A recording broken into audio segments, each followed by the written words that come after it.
Boa tarde, queridos irmãos, queridas irmãs. Que a paz do Mestre possa estar convosco. Então, o tema que nós vamos abordar na tarde de hoje faz referência à família e à crise financeira. Esse é o título do trabalho. E é claro que no tempo que a gente tem, uns 30 minutos, não tem como a gente aprofundar principalmente a parte da resolução da crise financeira. Mas dá para nós termos algumas ideias, levarmos algumas sugestões, seja para resolvermos essa questão, que é complexa, ou seja também para nós nos prevenirmos quanto à questão da própria crise financeira. De imediato, a gente destaca que a crise financeira em uma família, principalmente na união daqueles que habitam o lar, a crise financeira constitui um grande desafio para a continuidade da própria relação. Podemos assim dizer, numa linguagem popular, que a crise financeira, aliado a outros problemas, como os problemas comportamentais, como os problemas de saúde, esse tipo de situação, que envolve também a crise financeira, são grandes provações para a convivência. E não raros são os lares que se diluem frente a esse processo. Não raras são as uniões que se interrompem perante esse desafio.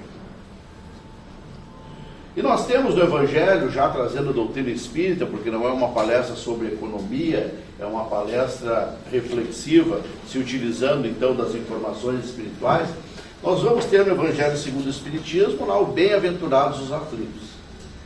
E perante a crise financeira, quando ela se apresenta na nossa vida, nós podemos também nos considerar bem-aventurados. E a família que enfrenta uma crise financeira também pode se sentir como uma família bem-aventurada. Mas, Renato, como é que tu quer me dizer que um problema grave, um problema financeiro pode ser uma bem-aventurança? Sim, irmãos, porque tudo tem a sua utilidade. Deus, quando permite que determinadas situações cheguem à nossa vida, ali se encontra uma finalidade.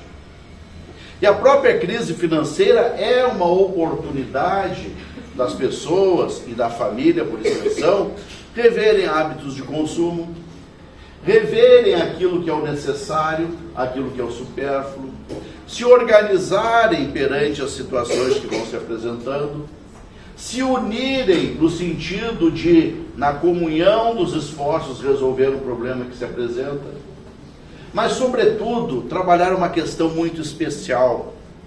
Que questão é essa? O próprio Livro dos Espíritos nos esclarece.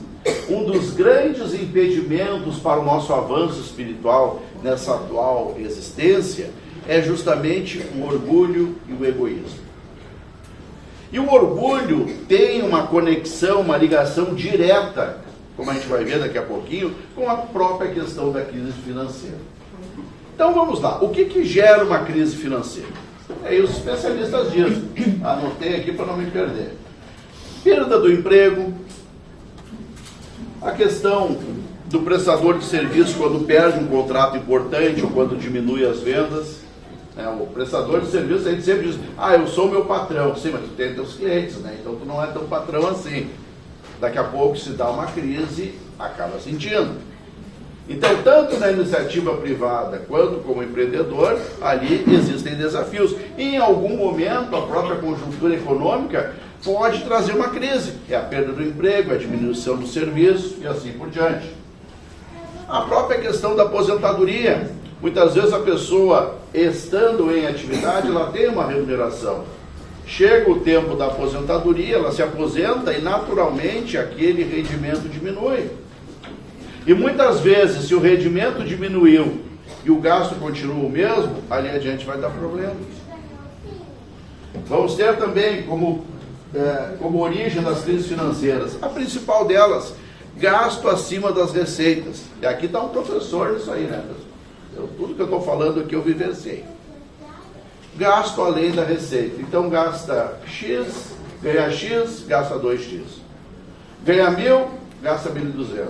Ganha 5.000, gasta 5.500. Ganha 10.000, gasta 12. E esse excedente vai se acumulando. E esse excedente vai recebendo pela própria organização do sistema financeiro, ele vai se potencializando. É como se desse vitamina, né, para a dívida. Então ela vai crescendo.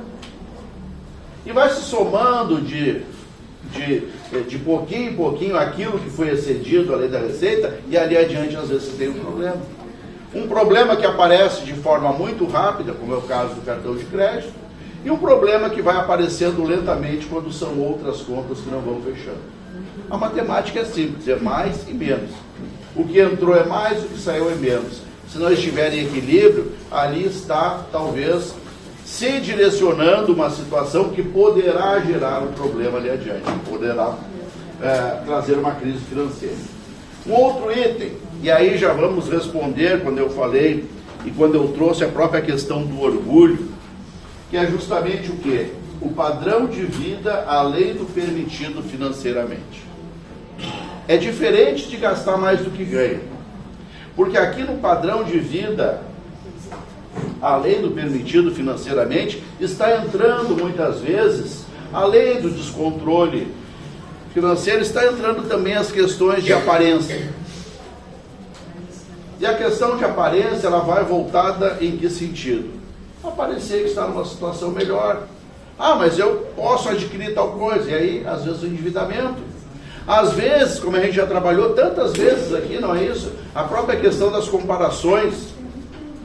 E às vezes a gente abre, né, lá, aquele coisa lá no computador, como é que é, as redes sociais, é só alegria.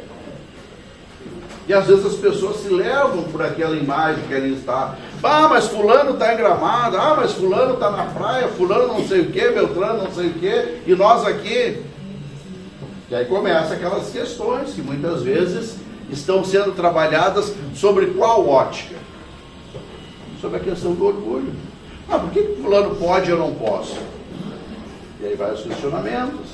E muitas vezes, como dizia o mestre, com muita propriedade, com muita atualidade, orai e vigiai para não cair em tentação. Então é a gente estando atento, estando vigilante com os nossos pensamentos, estando vigilante para não cairmos no processo das comparações. E cada pessoa é um universo, não é verdade? E às vezes nós estamos vendo uma face da situação, nós não estamos vendo o todo. E nem nos diz respeito também ver o todo, porque é cada um com a sua vida, não é isso?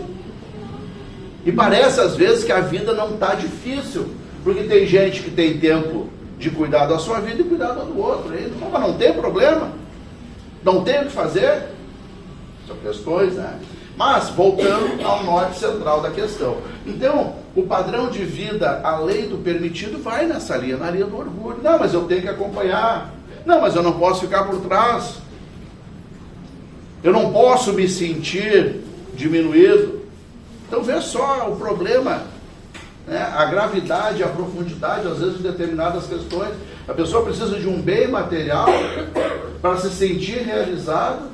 E se a outra pessoa tem, ela não tem, ela também não sei. Vê? Tem alguma coisa para ser trabalhada, não é isso? Tem alguma coisa para ser repensada. E é por isso também que a crise financeira veio, irmãos. Para justamente nós trabalharmos o cerne dessa questão, para nós entrarmos nessas questões e fazermos exatamente as reflexões que têm que ser feitas. O próprio consumismo, e aí o consumismo é a compra exagerada, a compra desnecessária, a compra por impulso. Ah, então saiu lá o celular tal, não, tem que trocar, tem que mudar, tem que isso, tem que aquilo. É acompanhar a tecnologia. Eu não posso ficar defasado na tecnologia. Ah, mas não funciona igual? Não supre a tua necessidade igual? Não é eu que tenho que responder. Não é a doutrina que responde. É cada um de nós. Porque a doutrina espírita é a doutrina da livre consciência. O que ela faz? Ela nos dá informações para a gente refletir. Mas a resposta vai ser sempre nossa. Com relação ao padrão de vida, com relação à crise financeira, são respostas individuais. Mas que a doutrina espírita pode nos trazer, através da sua literatura, muitos pontos interessantes para a gente refletir. Então, o próprio consumismo está relacionado ao quê? Podemos relacionar o consumismo lá com o capítulo 17 do Evangelho segundo o Espiritismo, no item o necessário e o supérfluo. onde nessa mensagem é analisado a questão daquilo que é necessário e daquilo que não é tão necessário, que entra a conta de supérfluo. E na crise financeira, irmãos, a gente vai tendo a oportunidade de traçar uma linha divisória. Não é no começo, depois eu vou dar os passos, não é no começo. No começo é mais complicado. Lá adiante, quando a gente já está trabalhando para resolver a questão, a gente vai conseguir entender qual o nosso necessário.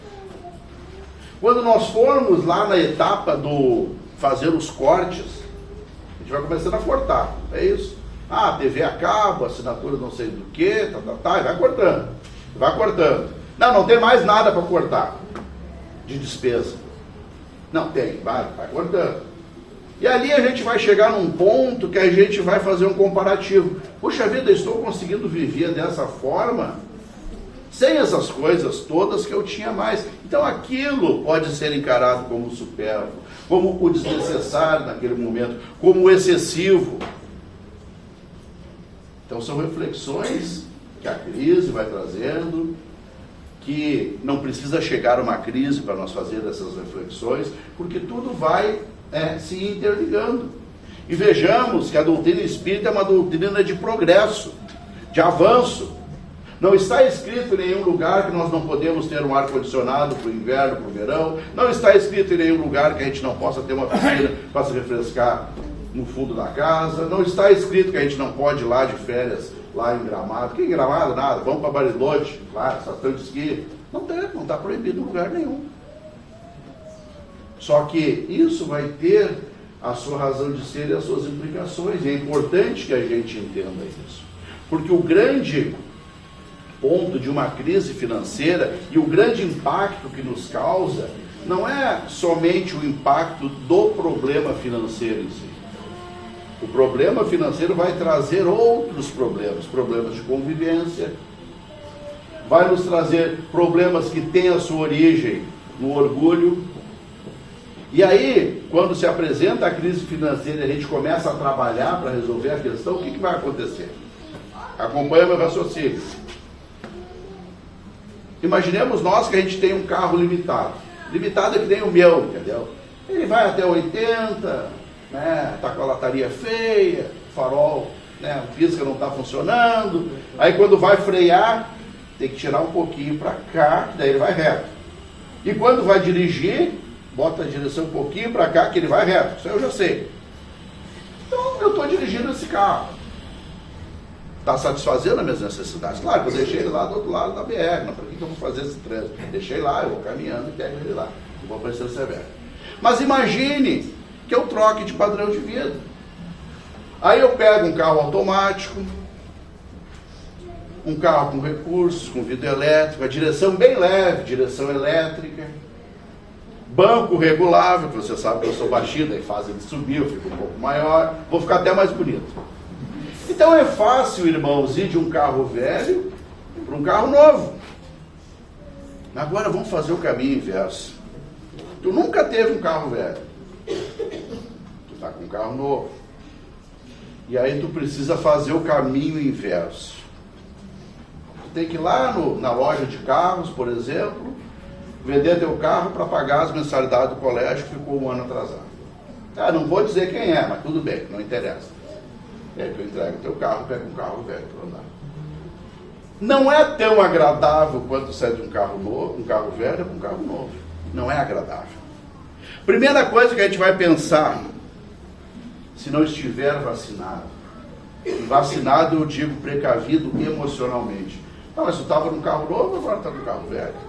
Mas que carro é esse que está caindo nos pedaços? Este processo de mudança é doloroso. Esse processo de mudança, de queda de padrão de vida, vai direto no nosso orgulho. E se nós estamos movidos pela aparência, pelo orgulho, ali está um choque muito grande.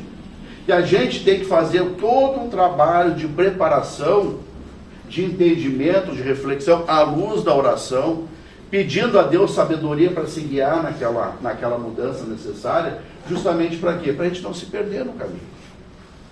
Para a gente não entrar em crise, para a gente não entrar em depressão, para a gente não exceder e começar a colocar a culpa em todo mundo, esquecendo de assumir a nossa culpa.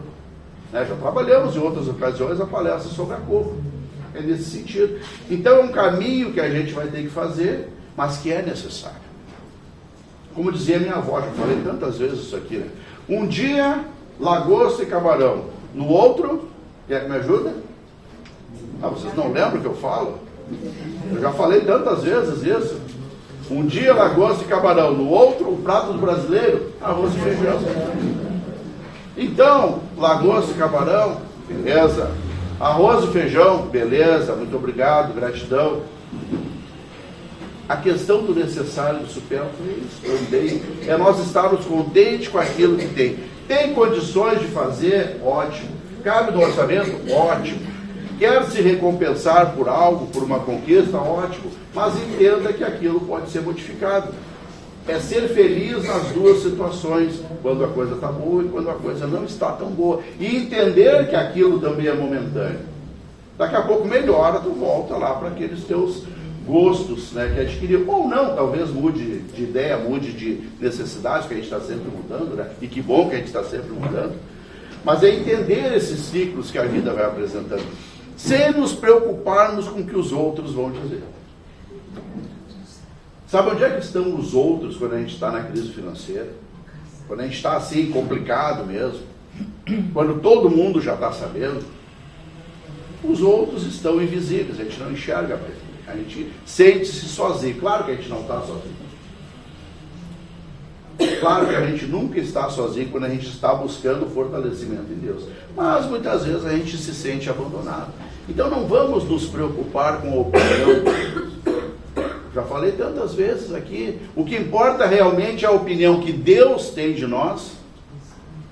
A opinião que a nossa consciência tem de nós mesmos, dos nossos atos, e a opinião que a nossa família tem de nós. É isso que importa. Os outros, as outras informações, as outras avaliações, são questões que não impactam a nossa vida diretamente. Mesmo porque falar todo mundo sempre vai falar, bem ou mal. E às vezes a pessoa está num processo de endividamento, um processo de agravamento da crise financeira, e ela está fazendo aquilo com aparência. Bom, não posso aparentar que eu estou por baixo. E aí vai se endividando mais, para manter uma aparência. Mal sabendo que as notícias correm, vocês sabem disso. As informações aí estão, e a maioria das pessoas às vezes já sabe que a gente está numa dificuldade, já estão comentando aquela coisa toda. E a gente preocupado em não aparecer nada. Então vamos deixar de lado isso. E vamos ir em busca da resolução do problema. Tá, Renato? Se apresentou a situação. Tem mais uns itens aqui que levam sobre a crise financeira, para a gente fechar esse ponto. Falta de planejamento, desconhecimento de receita e despesa. É a falta de planejamento. Principalmente a gente tem que cuidar muito quando a gente tem salário e tem outras fontes de renda entrando. Às vezes tem a função assalariada, mas faz alguma tarefa por fora, entra dinheiro, ou às vezes tem um negócio que está fazendo. Tem que cuidar muito, pessoal, quando mistura todos os dinheiros junto. Mistura todas as fontes, mistura salário com o valor da empresa, com o que vendeu. Às vezes a pessoa tem uma lojinha, vendi R$500, ganhei R$500 hoje. Calma, faz conta, tu não ganhou R$500. Tu vendeu R$500.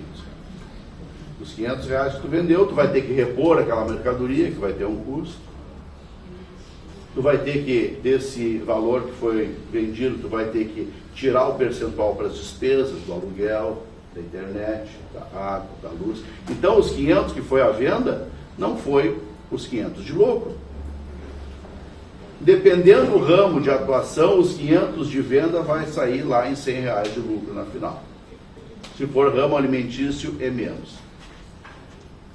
Se for ramo alimentício de mão de obra, pode ser um pouco mais. Enfim, assim por diante. Quem diz isso aí não sou eu, tem os especialistas. Então, a gente que é às vezes microempreendedor, que vai abrir um negócio, a importância de buscar um especialista, buscar um Sebrae, buscar a orientação que tem na internet, conversar com as pessoas, buscar informações para a gente conseguir fazer essas contas e não entrar às vezes numa aventura fazendo um investimento, e um investimento de forma errada, às vezes trabalhando e ao invés de ter um resultado positivo, ter um resultado negativo. Então a falta de planejamento ela vai entrar de forma muito intensa nessa situação. Bom, passos para a superação. Aqui eu coloquei uma informação importante. Não agravar a situação. Já falei isso outras vezes. O que é o não agravar a situação? Às vezes a gente quer resolver um problema e para resolver aquele problema a gente cria outro.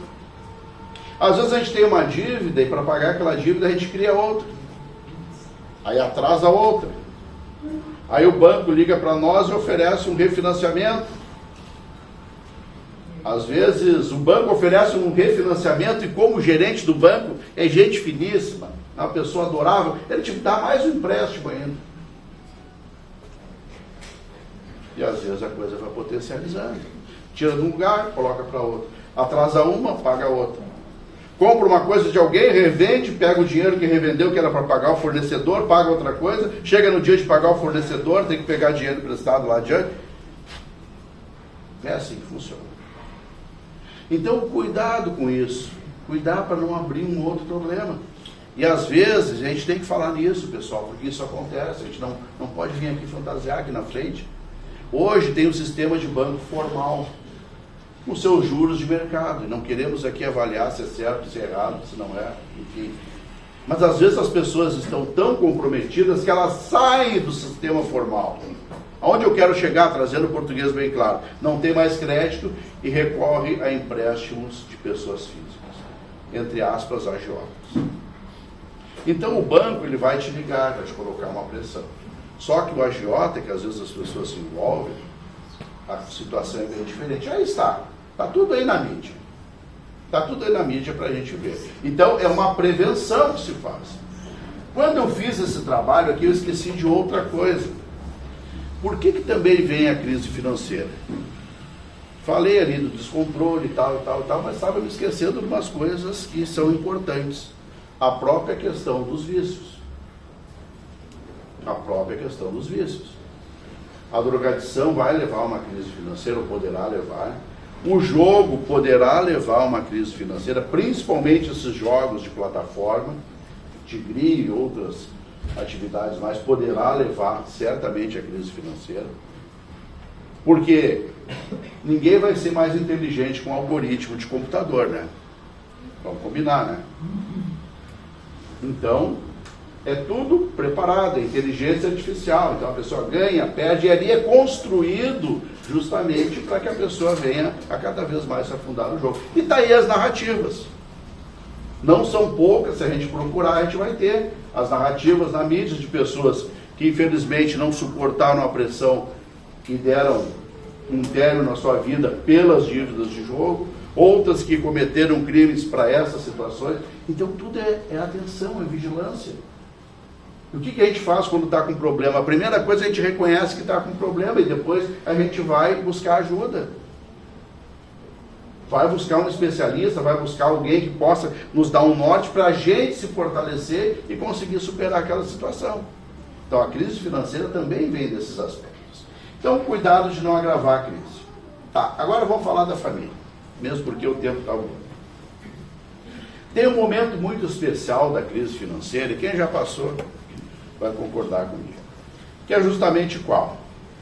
Esse momento ele é um marco divisor, vamos assim dizer, dentro do nosso processo de crise financeira. Tá, Renato, mas o que tu está falando? Que coisa especial é essa? É o seguinte, a gente vai chegar em casa, a gente chega em casa em um determinado momento, pega uma folha de papel em branco,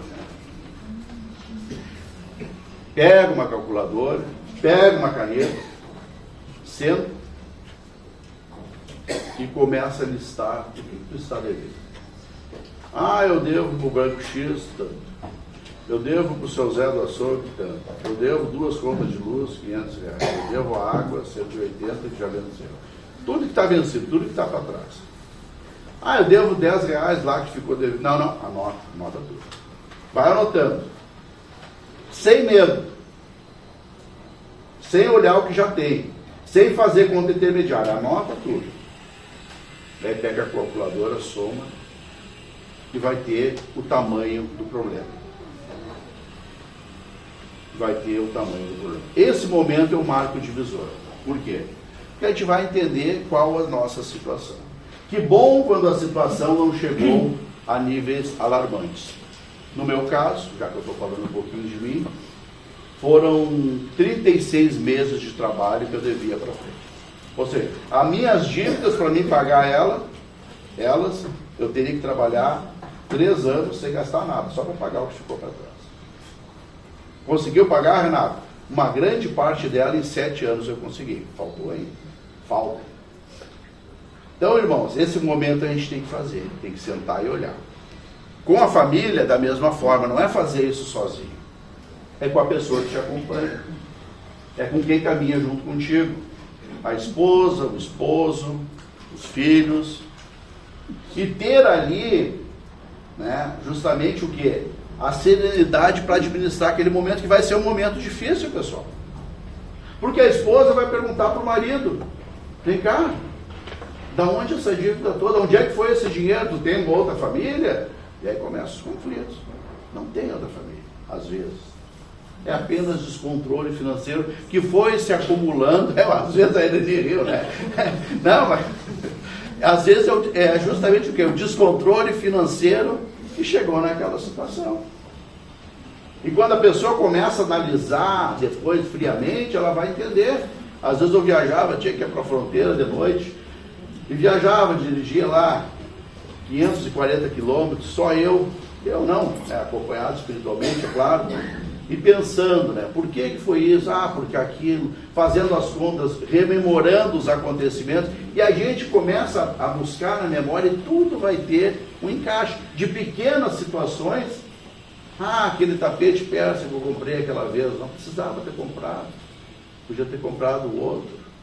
Podia, aquela vez que eu fui lá na loja lá da coisa, que eu gostei de 3 camisetas, achei bonitas as 3, por que eu não vou levar as 3? Eu mereço. Aquela vez que eu fui lá no borracheiro, na loja de roda, trocar 2 pneus, e o cara me vendeu 4 pneus novos, mais 4 rodas esportivas, para pagar em 10 vezes. Foi daquela vez. Então a gente começa a ver, né? Porque ali tu vai ter um direcionamento muitas vezes. Tu vai entender o tamanho do problema, como tu vai te administrar perante os teus direitos, mas sobretudo perante os teus deveres, como um devedor. Para que não tenha cobranças abusivas. Notificação extrajudicial. Extrajudicial. Então não é judicial. Não, judicial não tem valor de justiça. Mas isso aí quem vai dar a informação é o especialista. Então a gente vai começar a trazer um plano, traçar um plano. E aí a família vai justamente o quê? Buscar o fortalecimento dentro daquele plano. A cumplicidade de um novo plano para resolver aquele problema. Uma cumplicidade dentro do novo padrão de vida, assumindo que tu está numa dificuldade financeira. Olha, vamos fazer tal hora? Não vou, porque a gente está com a redução de receita, não estamos gastando. Minha filha, quando foi fazer 6 anos, estudando no colégio particular, aquele hábito, né, de cada criança fazer a sua festinha de aniversário. Então os pais levavam bolo, salgadinho, era sempre aquela festinha, coisa mais interessante.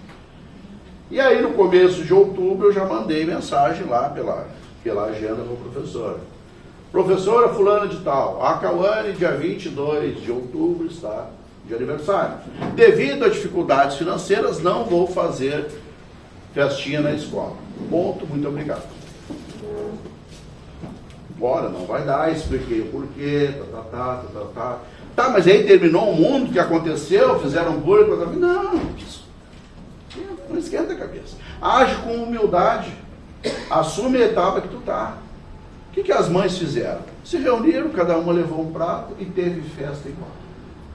Às vezes, irmãos, a gente se preocupa em resolver as coisas de uma outra forma, mas Deus está com a gente. Quando a gente está buscando um plano para fazer certo, buscando um plano para corrigir o problema que a gente criou, quando a gente está tentando fazer o melhor, tentando acertar, a gente não está sozinho.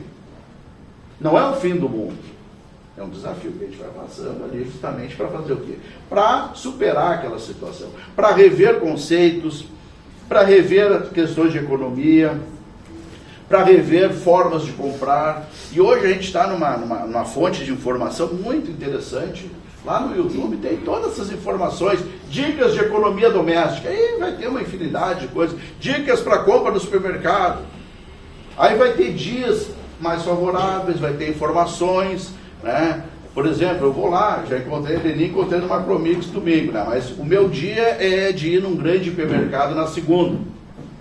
Eu vou com o tempo, meu trabalho é no domingo, então vou na segunda lá, e aí, segunda é dia de abastecer. Eu já fiz amizade lá com os abastecedores, com os promotores, aí eu pergunto, e aí o Seven Boys, quando é que vai entrar em promoção? Não, vai demorar ainda. Olha, eu acho que semana que vem vai ter uma promoção de não sei o que. A gente vai conversando, trocando uma ideia, vai observando os preços, vai entendendo os preços, qual é o preço alto, qual é o preço médio, qual é a promoção. Não é porque está com as letras grandes que é promoção. A gente tem que memorizar daí. Ah, quanto é que a ervilha tal? Ah, a ervilha Poderícia é R$13,59. Na promoção é R$2,85.